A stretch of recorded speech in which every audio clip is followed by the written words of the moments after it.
Hello students, welcome to my YouTube channel. Dear students, आज हम discuss करेंगे सामान्य हिंदी, जो लेखपाल में एक सब्जेक्ट के रूप में दिया गया है और लेखपाल में इसमें से लगभग 25 क्वेश्चन हिंदी के आएंगे। तो आज हम हिंदी की शुरुआत कर रहे हैं और आज का हमारा जो पहला टॉपिक है, वो हिंदी की जो शुरुआत होती है वो वर्णमाला से होती है। तो सामान्य हिंदी की शुरुआत हम करेंगे आज। तो सबसे पहले हम देखेंगे कि वर्णमाला क्या है।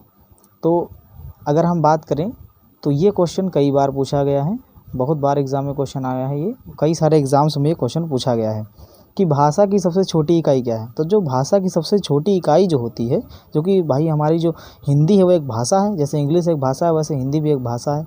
तो जो लैंग्वेज होती है यानी कि जो भाषा होती है, भाषा की सबसे छोटी इकाई क्या होती है? वर्ण होती है, जिसे हम ध्वनि भी कहते हैं। ये याद रखिएगा आप, वर्ण को हम ध्वनि भी कहते हैं। UPSSC यानी कि लेखपाल की जूनियर असिस्टेंट की परीक्षा में एक बार ये पूछा गया कि भाषा की सबसे छोटी इकाई को क्या कहते हैं, तो उसमें वर्ण का ऑप्शन ही नहीं दिया था, उसमें ध्वनि का ऑप्शन दिया था। तो या तो ध्वनि कहें आप या फिर वर्ण कहें, ठीक है। तो भाषा की सबसे छोटी इकाई क्या है? वर्ण है। ये आपका इम्पोर्टेंट क्वेश्चन हो जाता है, कई बार एग्जाम में पूछा गया है। फिर बात करते हैं कि वर्ण के भेद कितने होते हैं। तो वर्ण के दो भेद होते हैं, स्वर और व्यंजन। वर्ण के कितने भेद होते हैं? दो, स्वर और व्यंजन। फिर वर्णों की कुल संख्या कितनी है? तो जो हमारी वर्णमाला है हिंदी भाषा की, उसमें जो वर्णों की कुल संख्या है वो 52 है लेखन के आधार पर, ठीक है। लेखन के आधार पर कितने वर्ण हैं? 52 हैं, जिसमें से 11 स्वर हो जाते हैं और 33 व्यंजन हो जाते हैं। इसमें एक अनुस्वार भी होता है, ठीक है, जिसे हम अंग कहते हैं, अंग यानी कि अनुस्वार। और एक विसर्ग होता है यानी कि ठीक है, जिसे आप कहते हो, वो होता है आपका क्या? विसर्ग होता है। उच्चारण के आधार पर व्यंजन कितने प्रकार के होते हैं? 45, यानी कि 45 टाइप्स के, यानी कि 45 प्रकार के, ठीक है। देखो, लेखन के आधार पे 52 हैं और उच्चारण के आधार पर कितने हैं? 45 हैं, ठीक है। तो जो कुल बात करें व्यंजनों की, तो हाँ, लेखन के आधार पर कुल व्यंजन कितने हैं? 33 हैं और उच्चारण के आधार पर व्यंजन कितने हैं? 45 हैं। यहाँ पर ये चीज़ थोड़ा सा देख लीजिएगा कि लेखन के बेस पर 33 और उच्चारण के बेस पर कितने? 45, यानी कि 45। तो आगे की बात करते हैं कि स्वर किसे कहते हैं। बात करते हैं कि स्वर किसे कहते हैं, ठीक है। तो स्वतंत्रता पूर्वक बोले जाने वाले जो वर्ण होते हैं उन्हें हम क्या कहते हैं? स्वर कहते हैं। जिन्हें हम स्वतंत्रता पूर्वक बोल सकते हैं, उन वर्णों को यानी कि उन अक्षरों को क्या कहा जाता है? स्वर कहा जाता है, ठीक है। मात्रा के आधार पर स्वर के दो भेद होते हैं, यानी कि मात्रा के आधार पर, यानी कि भी और आगे किसी और आधार पर भी होंगे, ठीक है। तो भाई मात्रा के आधार पर सबसे पहले देखेंगे, तो मात्रा के आधार पर स्वर के कितने भेद होते हैं? दो भेद होते हैं। सबसे पहला आपका स्वर हो जाता है ह्रस्व स्वर। ये खूब पूछा जाता है, इसमें से क्वेश्चन बहुत उठते हैं, ठीक है। तो ह्रस्व स्वर इंपॉर्टेंट हो जाता है, ह्रस्व स्वर। और दूसरा हो जाता है दीर्घ स्वर, ठीक है। ह्रस्व स्वर और दीर्घ स्वर। तो ह्रस्व स्वर क्या होते हैं? तो जिन्हें बोलने में कम समय लगता है, जिनको बोलने में कम समय लगता है, वो आपके क्या कहलाते हैं? ह्रस्व स्वर कहलाते हैं, ठीक है। जिनको बोलने में कम समय लगे उनको कहते हैं ह्रस्व स्वर। जैसे अ, इ, उ, री, ठीक है। अ, इ, उ, री, इनको बोलने में कम समय लग रहा है, ठीक है। तो ये आपके क्या हो जाएंगे? ह्रस्व स्वर हो जाएंगे, ठीक है। और अगर बात करें दीर्घ स्वर की, तो दीर्घ स्वर की बात करें तो दीर्घ स्वर किसे कहते हैं? जिन्हें उल्टा हो जाता है उसको, बिल्कुल, जिन्हें बोलने में अधिक समय लगता है उन्हें हम क्या कहते हैं? दीर्घ स्वर कहते हैं। जिन्हें बोलने में अधिक समय लगता है उनको हम क्या कहते हैं? दीर्घ स्वर कहते हैं। जैसे कि आपके पास ये हो जाता है आ, ई, उ, ए, आए, ओ, आओ, इनको बोलने में अधिक समय लग रहा है, ठीक है। तो ये आपके क्या हो जाएंगे? दीर्घ स्वर हो जाएंगे। इसके बाद में हम बात करते हैं कि नोट क्या मतलब? अंग को, वही बात पुरानी वाली जो बताई मैंने, अंग को क्या कहते हैं? अनुस्वार कहते हैं।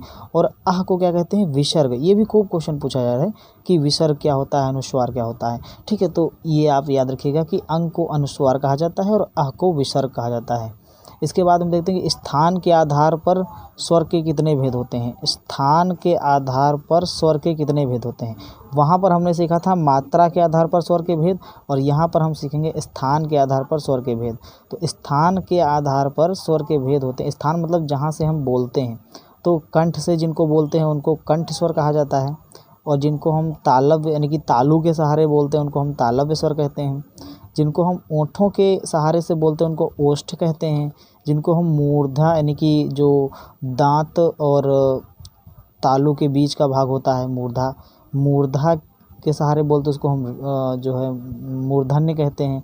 और जिनको जो है कंठ यानी कि कंठ और ओंठ, कंठ और ओंठ दोनों की सहायता से बोला जाता है उनको कंठोष्ठ कहते हैं।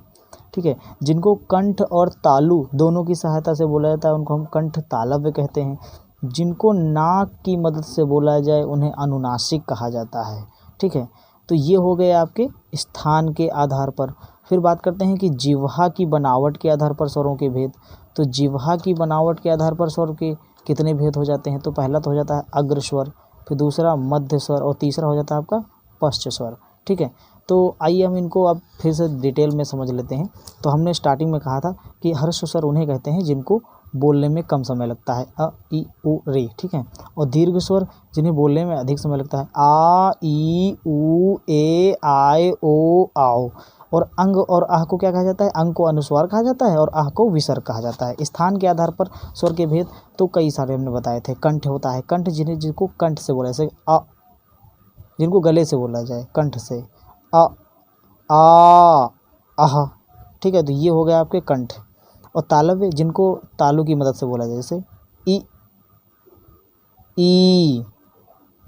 और फिर ओष्ठ, ओष्ठ में उ उ जिनको ओंठों की मदद से बोला जाए, मूर्धन्य रि। जुबान थोड़ा सा आपकी जो मूर्धन्य में क्या होगी, पलटा खाएगी जुबान। ठीक है, जीभ जो आपकी है वो थोड़ा सा पलटा खाएगी, रि। ठीक है, कंठोष्ठ में आपके क्या जाएंगे, ओ आओ। कंठ तालव्य में ए आए। अनुनासिक में अंग जिसको नाक के बनावट से बोला जाए, ठीक है, नाक की मदद से बोला जाए, अंग। ठीक है, अनुनासिक हो गया। जिह्वा की बनावट के आधार पर स्वरों के भेद तो अग्रस्वर, अग्रस्वर मतलब जैसे ई ए आए, ये क्या है? अग्रस्वर हैं। ठीक है, फिर मध्य स्वर की बात करते हैं तो जिनको मध्य भाग से बोला जाए, आ। पश्च स्वर अ उ ऊ ओ आओ, ये क्या हो जाएंगे आपके? पश्च स्वर हो जाते हैं। इसके बाद में हम बात करते हैं कि आगे क्या है, देखते हैं। तो बात करें आगे की, तो आपके अब यहाँ से स्वर खत्म हो जाते हैं। अब आपका शुरू होता है व्यंजन। तो व्यंजन कितने टाइप के होते हैं हम ये देखेंगे। तो स्वरों की सहायता से व्यंजन कहते किसको? हाँ, तो स्वरों की सहायता से जो वर्ण बोले जाते हैं उनको हम कहते हैं व्यंजन। ठीक है, कुल व्यंजनों की संख्या 33 है। और इसमें कौन कितने कितने देखो, 25 तो आपके स्पर्शी व्यंजन कहलाते हैं, 4 आपके अंत्यस्थ व्यंजन कहलाते हैं, और जो 4 होते हैं उनको ऊष्म व्यंजन कहते हैं। तो बात करते हैं स्पर्शी व्यंजन क्या होते हैं, ऐसा स्पर्श व्यंजन या स्पर्शी व्यंजन। तो का वर्ग जो है आपका, चा वर्ग हो गया, टा वर्ग हो गया, ता वर्ग हो गया और पा वर्ग, ये सभी क्या हैं? स्पर्शी व्यंजन है। ठीक है, सभी का वर्ग का प्रत्येक वर्ण, चा वर्ग का प्रत्येक वर्ण, टा वर्ग का प्रत्येक वर्ण, ता वर्ग का प्रत्येक वर्ण और पा वर्ग का प्रत्येक वर्ण, ये सभी वर्ण जो हैं आपके क्या कहलाते हैं? स्पर्श व्यंजन कहलाते हैं। जैसे का खा गा घा, ये पूरा का वर्ग हो गया। चा छा जा झा इया, इसको बोलेंगे चा वर्ग, ये पूरा एक चा वर्ग है। ठीक है, ट ठ ड ढ अड़ा, इसको बोलेंगे टा वर्ग। त थ द ध न, उसको बोलेंगे ता वर्ग। प फ ब भ म, ये बोलेंगे पा वर्ग। मतलब कि जो इनका एक समूह होता है, समूह के पहले अक्षर के नाम पर उस समूह को वर्ग का नाम दिया जाता है। ठीक है, तो ये सभी जो हैं, हर प्रत्येक जो अच्छा वर्ण है, प्रत्येक वर्ग का प्रत्येक वर्ण, ठीक है, प्रत्येक वर्ग का यानी कि प्रत्येक ग्रुप का प्रत्येक जो अक्षर है, ठीक है, वो आपका स्पर्श व्यंजन होता है। चलो यहाँ बात करते हैं, लेकिन ये याद रखना कि का वर्ग से शुरू होकर पा वर्ग पे एंड हो जाता है। फिर बात करते हैं कि अनुनासिक व्यंजन किन्हें कहते हैं। ठीक है, तो अनुनासिक व्यंजन इसी की बात कर रहा है। इसी में कुछ ऐसे, इसी में जैसे कि तुम्हारा अंगा हो गया, इया हो गया, आड़ा हो गया, ना, माँ, इनको बोलने में नाक की मदद लेनी पड़ती है। ठीक है, तो इसलिए ये अनुनासिक हो जाएंगे। स्पर्श व्यंजनों में वो अनुनासिक स्वर थे। ठीक है, जो पीछे आपने पढ़ा अंग, अंग आपका क्या है? अनुनासिक स्वर है, व्यंजन नहीं है वो। यहाँ पर हम अनुनासिक व्यंजन पढ़ रहे हैं। ठीक है, तो अनुनासिक व्यंजन क्या होते हैं? स्पर्श व्यंजनों में प्रत्येक वर्ण के आखिरी वर्ण को अनुनासिक व्यंजन कहते हैं। ये जो आखिरी वाले हैं ये सब क्या कहलाएंगे? और जो है हमारे क्या कहलाएंगे, अनुनासिक व्यंजन कहलाएंगे, जैसे अंगा, इया, अड़ा, ना, मा, ठीक है। ये सब आपके क्या हो जाएंगे, नाक के सहायता से बोले जाते हैं, इसलिए इनको हम क्या कहेंगे, अनुनासिक व्यंजन कहेंगे। जो भी नाक की मदद से बोला जाएगा उसे हम क्या कहेंगे, अनुनासिक व्यंजन बोलेंगे। चले अब देखते हैं अंत्यस्थ व्यंजन, जो हमारा दूसरा था, ठीक है। सेकंड हमारा क्या था, अंत्यस्थ व्यंजन। तो हम अंत्यस्थ व्यंजन को समझ लेते हैं। तो अंत्यस्थ व्यंजन, अंतःस्थ व्यंजन, ठीक है, अंत्यस्थ नहीं, अंतःस्थ। तो अंतःस्थ व्यंजन क्या होते हैं, या, र, ल, व, इनको क्या कहते हैं, या, र, ल, व को क्या कहते हैं, इनको अंतःस्थ व्यंजन कहते हैं। चार हमने बताया था, चार हैं देखो, ठीक है। ऊष्म व्यंजन की बात करें तो ऊष्म व्यंजन जिनको बोलने में ज़्यादा ऊष्मा खर्च हो, जैसे कि श, सा और सा, ठीक है, श, श और सा, ह, इनको हम क्या कहते हैं, ऊष्म व्यंजन। जिनको बोलने में ज़्यादा ऊष्मा खर्च हो उनको क्या कहते हैं, ऊष्म व्यंजन। फिर बात करते हैं अन्य तथ्यों की। तो जैसे कि आपका पार्श्विक व्यंजन हो जाता है, हल्ला जो है आपका पार्श्विक व्यंजन कहलाता है। ये भी कभी कभी क्वेश्चन आ जाते हैं, फिलहाल बड़े लेवल में क्वेश्चन पूछे जाते हैं, ठीक है। लुंठित या कंपित व्यंजन किसको कहते हैं, रा को कहते हैं, ये भी याद रखना, हो सकता है आ जाए। अर्धस्वर किसे कहते हैं, या और वा को हम अर्धस्वर भी कहते हैं। ये ऐसे व्यंजन हैं जिनको अर्धस्वर बोला जाता है, ठीक है। कंठ वर्ण किसे कहते हैं, का और हा ऐसे व्यंजन हैं जिनको कंठ वर्ण कहा जाता है।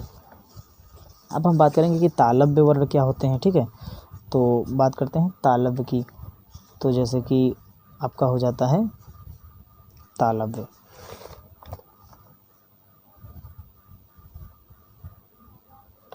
तालव्य आपका आ जाता है पूरा चा वर्ग और या और सा, ठीक है। यानी कि चा वर्ग और या और सा, ये आपके क्या होते हैं, तालव्य होते हैं। चा वर्ग मतलब से चा, छा, जा, झा, इया, ये आपका क्या हो जाता है, ये आपका पूरा हो गया तालव्य, ठीक है। इनको तालव्य बोलते हैं, जो तालु की मदद से बोले जाएं। आप बोल कर देख लीजिए, च, छ, ज, झ, इया, ये हमारे सब तालु की मदद से बोले जाते हैं, इसलिए इनको हम कहेंगे तालव्य, ठीक है।